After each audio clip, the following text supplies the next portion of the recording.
چینی اور ہندوستانی توپیں اور ٹینک پیچھے ہٹ گئے ہیں اور دونوں ممالک کے فوجی دستے کو ہمالیہ میں اپنی سرحدوں کے ساتھ واقع اسٹریٹجک اہمیت کی حامل پینگونگ جھیل کے کنارے سے واپس جا رہے ہیں۔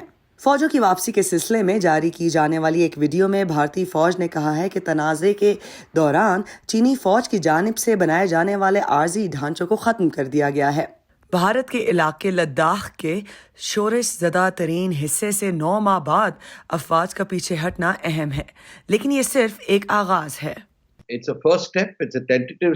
یہ پہلا اور عارضی قدم ہے، لیکن ہاں اس کا مقصد تناؤ میں کمی کرنا ہے جو خاص طور پر پینگونگ کے آس پاس موجود ہے۔ And particularly at this spot around Pangong.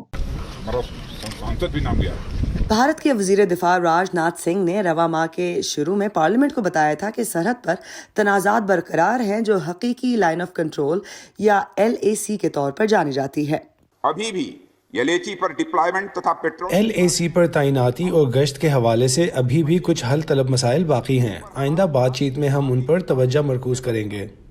Ladakh میں سرحد کے ساتھ 3 دیگر کشیدہ مقامات سے دستے پیچھے ہٹانے کے لیے مذاکرات شروع ہو چکے ہیں، لیکن بھارت میں چین پر سرحدی مداخلت کے بڑھتے ہوئے الزامات کی وجہ سے ہمالیہ کے خطے میں کشیدگی میں اضافہ ہونے کا خدشہ ہے۔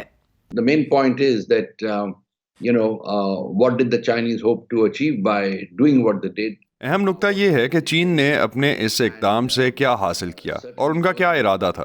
یقینی طور پر یہ عوامل بھارتی منصوبہ سازوں کے ذہنوں میں تو ہوں گے اور وہ اس بات کو یقینی بنائیں گے کہ ہم مستقبل میں چینی اقدامات پر زیادہ نظر رکھیں۔ More vigilant in future for Chinese actions.